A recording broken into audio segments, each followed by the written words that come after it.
Olá, eu sou o Ricardo Seixas Ribeiro. No dia 11 de abril de 2019, Julian Assange foi retirado à força da Embaixada do Equador em Londres, onde estava exilado desde 2012, e foi detido pela Justiça Britânica. Esta semana passaram-se 3 anos. Em 3 anos, o jornalista e cofundador da Wikileaks foi apenas condenado por ter violado a liberdade condicional e não se ter apresentado a tribunal, num processo que o julgava por abuso sexual na Suécia, cuja acusação caiu no final de 2019 por não ter prova suficientemente forte. Mas Assange continua detido porque enfrenta ainda um outro processo. Um processo que, a condená-lo, pode submetê-lo a uma pena de até 175 anos de prisão. Isto porque a Justiça dos Estados Unidos da América quer levar o jornalista australiano a tribunal por espionagem e uma lista longa e complexa de crimes, na sequência da publicação pela Wikileaks de centenas de milhares de documentos confidenciais que mostravam abusos militares cometidos pelo exército estadunidense. O pedido de extradição que pode levá-lo para os Estados Unidos ainda não teve resultado final. Mas, entretanto, um relator da Organização das Nações Unidas, a ONU, denuncia que Assange tem sintomas típicos de exposição prolongada à tortura psicológica. Segundo a sua companheira, sofreu ainda um AVC no final do ano passado. 3 anos passados e a prisão de Assange continua a ser um atentado à liberdade de imprensa. É por isso que hoje republicamos a entrevista que fizemos a um dos seus advogados, Juan Branco, em julho de 2019. Uma última nota. Pela comemoração dos 48 anos do 25 de Abril, fomos convidados pelo Teatro Municipal São Luís, em Lisboa, a participar na programação Mais um Dia, que celebra o facto de, pela primeira vez este ano, se contarem mais dias em democracia do que aqueles que o país viveu em ditadura. Por isso, vamos organizar 2 conversas. Primeiro, no dia 22 de Abril, às 19 horas, convidamos Maria Alice Samara para uma entrevista ao vivo com o título A Queda de uma República, como começou a ditadura. Depois, no dia 28 de Abril, também pelas 19 horas, contamos com Elísio Macamo, Jéssica Bruno e Youssef para conversar sobre a dívida pública do colonialismo. É esse mesmo, o título da conversa. As conversas são de acesso gratuito e por ordem de chegada. Sabe mais em teatrosaoluís.pt. Espero ver-te por lá. Agora sim, fica com a entrevista a Juan Branco. Até já.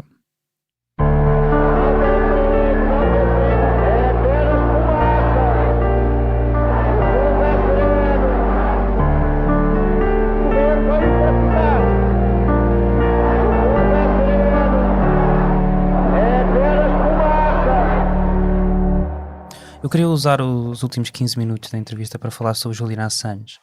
Há 3 meses, a 11 de Abril, Assange foi removido da Embaixada do Equador à força e detido por autoridades britânicas depois do governo do Equador ter rejeitado dar asilo político ao jornalista e cofundador da Wikileaks, 7 anos depois de ter passado a viver na Embaixada. Lenin Moreno, o presidente do Equador, disse que Assange violou repetidamente regras da Embaixada. Segundo representantes do governo, Assange insultou várias vezes pessoas do staff, espalhou fezes nas paredes, andava de scooter dentro de casa e tinha um comportamento agressivo. Ele disse: a paciência chegou ao seu limite. Foi Julian Assange que provocou a sua própria detenção e a remoção da embaixada? Seria fácil para o governo equatoriano substanciar e provar as suas palavras, porque descobrimos ontem, foi o El País que revelou isso.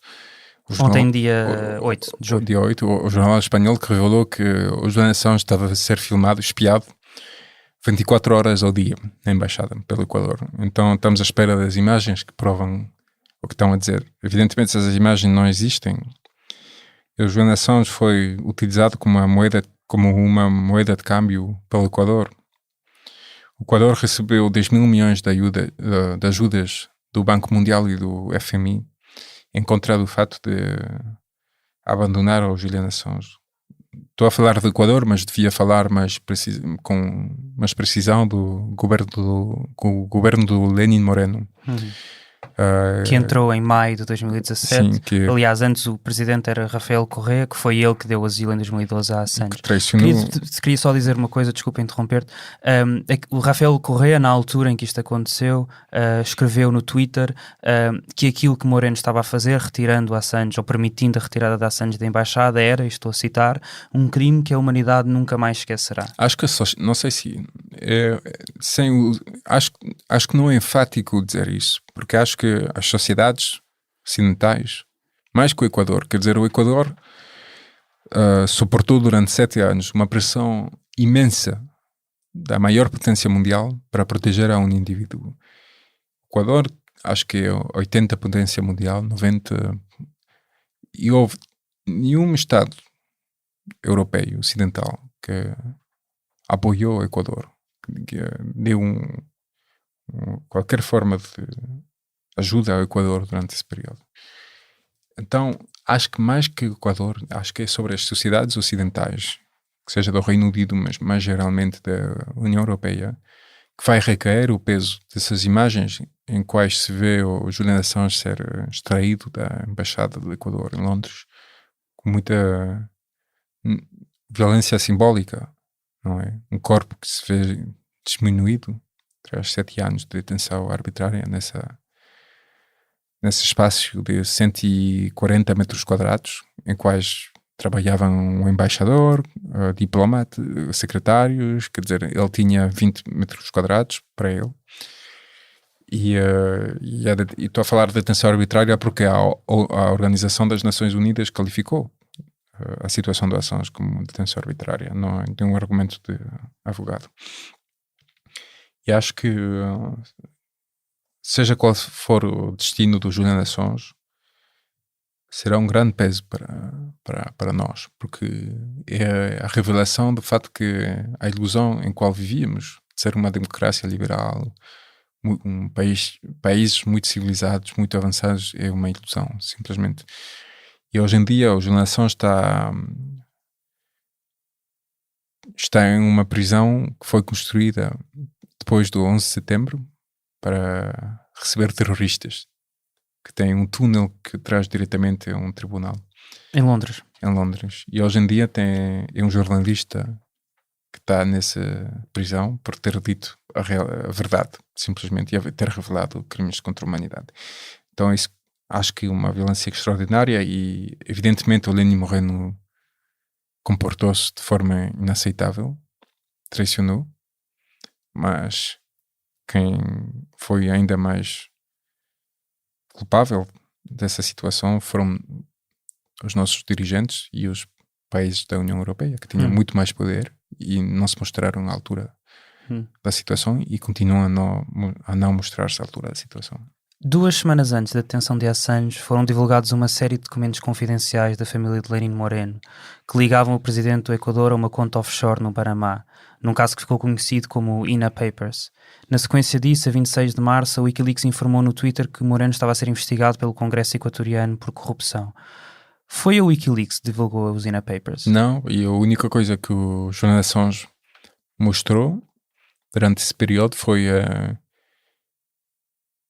a capacidade a não submeter-se a um poder e a capacidade a resistir a qualquer forma de absorção por um poder, inclusive o poder que teoricamente estava a dar apoio a essa pessoa.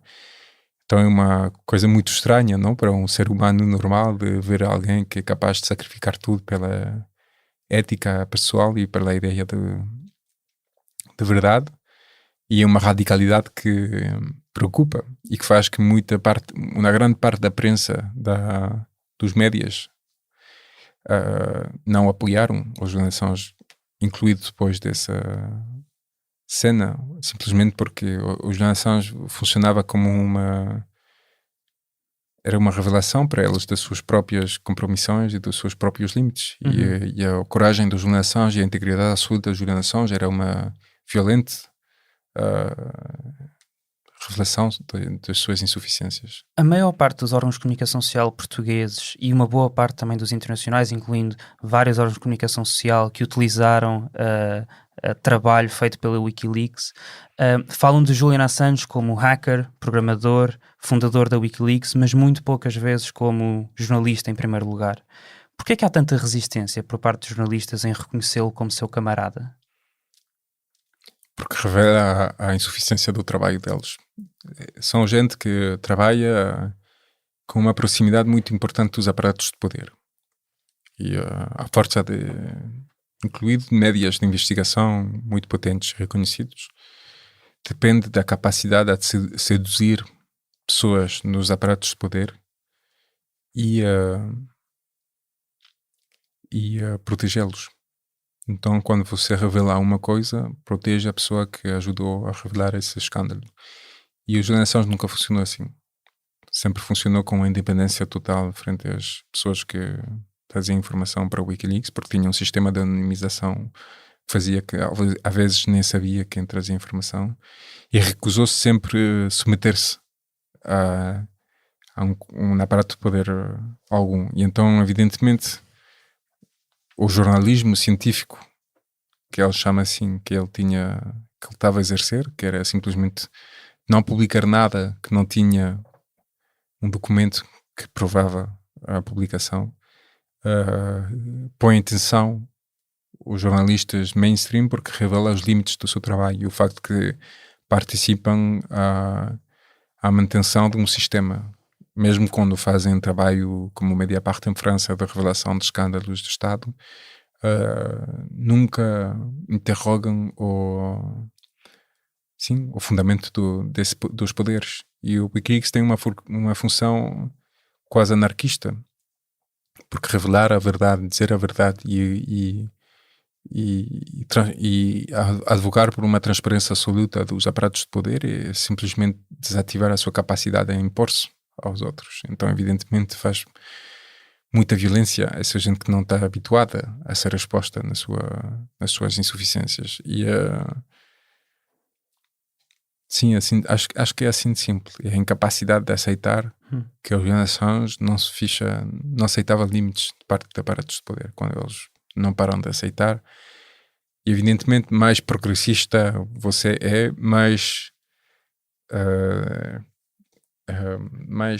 legitimidade saca da sua liberdade, da sua coragem, e mais recompensa saca disso, não? Então alguém que chega e que mostra que a sua liberdade e a sua coragem ficavam limitados por um quadro muito particular, você não aceita isso. Então é por isso, provavelmente, que os mais progressistas foram os mais violentos contra os cidadãos, porque não se suportavam. Como, por exemplo, quem? Estou a falar do Mediapart em França, que falou dele como inimigo da liberdade, da sua decadência. Estou a falar em França, conheço melhor, não? Le Monde também. O Guardian, em Reino Unido, em Grã-Bretanha, que foi de uma violência extraordinária. Estados Unidos, do New York Times, que teve uma distância muito forte contra os nações, que são teoricamente médias de esquerda, mas que não suportavam a ideia de ter mais radical que eles, muito mais radical que eles como concorrente. E, sim, não era impossível de aceitar. A 1 de maio, Assange foi condenado pela Justiça Britânica a 50 semanas, quase um ano, de prisão por ter violado a medida de coação de liberdade condicional, não se tendo apresentado em tribunal quando devido, no caso de 2012, em que está a ser julgado por alegado abuso sexual na Suécia. Porquê é que Assange não se apresentou no tribunal quando devia? Assange apresentou-se em Suécia à polícia quando descobriu nos médias, porque ninguém diz diretamente, que tinha uma suspeita de acusação. Apresentou-se e o caso foi fechado imediatamente, uma semana depois, por o fiscal. Isto em 2012? Sim, para o procurador da 2011. Para o procurador da 2010, 2011, não me lembro agora. 2011, acho. 3 meses antes da publicação dos telegramas diplomáticos americanos. 2010, acho. E então o caso foi fechado e o procurador sueco afirmou publicamente não há nada neste caso.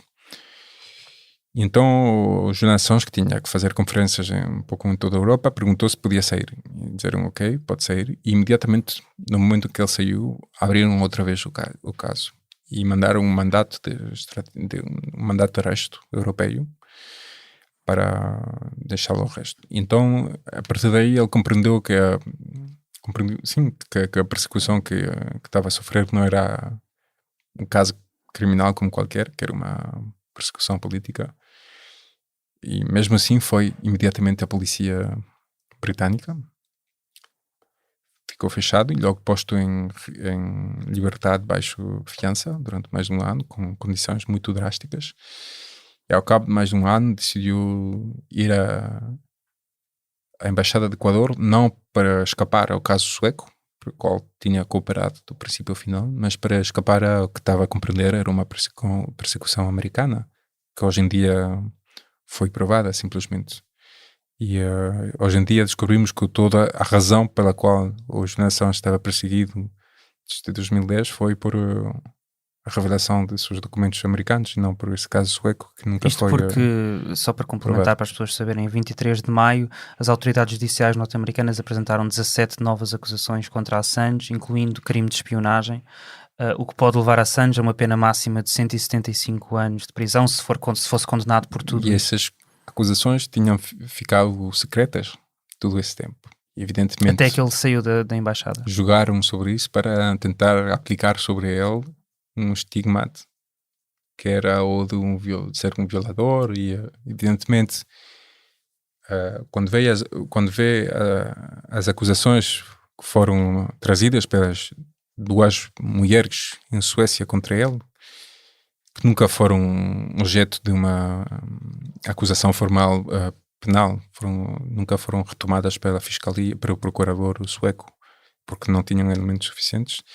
Não foi de violação, foi de uma questão, aceitaram o fato que tinham tido relações sexuais com ele voluntariamente, mas havia uma discrepância sobre o fato de os Julian Assange pretendia que o preservativo que utilizavam tinha sido roto involuntariamente, e elas pretendiam que ele tinha feito voluntariamente. É a única acusação que foi contra a qual ele sofreu, e ele sempre mostrou-se disposto a responder e a afirmar. E evidentemente, penalmente, não havia maneira de levar isso ao tribunal, não havia, porque é uma declaração de uma pessoa contra a outra, não havia provas que o preservativo que as mulheres trazeram ao tribunal não tinham ADN, então não havia maneira de provar as suas. Então necessariamente só podia cair, mas mesmo assim as autoridades suecas manteram durante 6 anos a acusação aberta, impediram ao Julian Assange de fazer um testemunho na embaixada para manter a suspicácia sobre o facto de que ele ia ser um violador e A suspeição, desculpa. E então a partir daí houve nós passámos 6 anos a defender-nos de algo que tinha ter sido fechado em uns dias, umas semanas, e hoje em dia ainda aparece essa suspeição um pouco estranha, suspicácia, desculpa, um pouco estranha. Suspeição. Para que ajuda a deslegitimizar a sua palavra, simplesmente, e a expulsar-lo do espaço social legítimo e a ajudar a fazer que a persecução que ele sofre torne-se aceitável para a sociedade, exatamente da mesma maneira que estamos a falar dos migrantes, ou da mesma maneira que eu conheci também outro tema, que é as questões dos Gilets jaunes, desse movimento social francês que existe hoje, coletes amarelos, dos últimos 7 ou 8 meses, em quais esse movimento foi acusado de ser antissemita, de ser de extrema-direita, etc, etc. De que tu fazes parte? Sim, para tentar deslegitimizar, tentar impedir a emergência dessa nova voz no espaço social. Tu achas que Julian Assange vai ser extraditado para os Estados Unidos? Vamos fazer tudo o que podemos para impedir, mas acho que é um problema político antes de ser um problema jurídico. E vai depender muito da pressão que será criada contra os nossos dirigentes para evitar. Eu não gosto de dizer que é um problema para o jornalismo. O jornalismo... Acho que não. Acho que o jornalismo dos Julian Assange é muito mais radical do que faz qualquer jornalista em qualquer país do mundo. Para muito... Então é um problema, antes de tudo, para os Julian Assange, mas é um problema como consequência para a sociedade e para o facto de aceitar uma injustiça extremadamente violenta. Quer dizer, é alguém que foi atacado na sua reputação durante 6 ou 7 anos, foi fechado de maneira completamente arbitrária durante todo esse tempo, e hoje em dia pretendemos deixar entre as mãos de um aparato repressivo que vai destruí-lo por ter dito a verdade. E acho que é para cada um de nós é um teste de saber o que aceitamos, que nível de injustiça que aceitamos e a capacidade para nós para regular-nos frente a essa injustiça. Este foi mais uma entrevista do É Apenas Fumaça, um programa de fumaça onde se fala sobre a sociedade com quem quer falar sobre ela. Obrigado, Juan Branco. Obrigado, advogado. Esta entrevista foi preparada por mim, Ricardo Seves Ribeiro, pelo Pedro Miguel Santos e pela Margarida David Cardoso. O Bernardo Afonso fez a edição de som, a Joana Batista fez a edição de vídeo. Fazem da parte da equipa Fumaça Ana Freitas, Frederico Raposo, Maria Almeida, Mo Tafas, Sofia Rocha e Tomás Pinho. A música é dos Lotus Fever. Houve mais episódios em fumaca.pt, no YouTube, Spotify ou na tua aplicação de podcasts. Se queres ajudar a fazer com que o Fumaça seja financiado por quem nos ouve, vai a fumaca.pt/contribuir. Até já.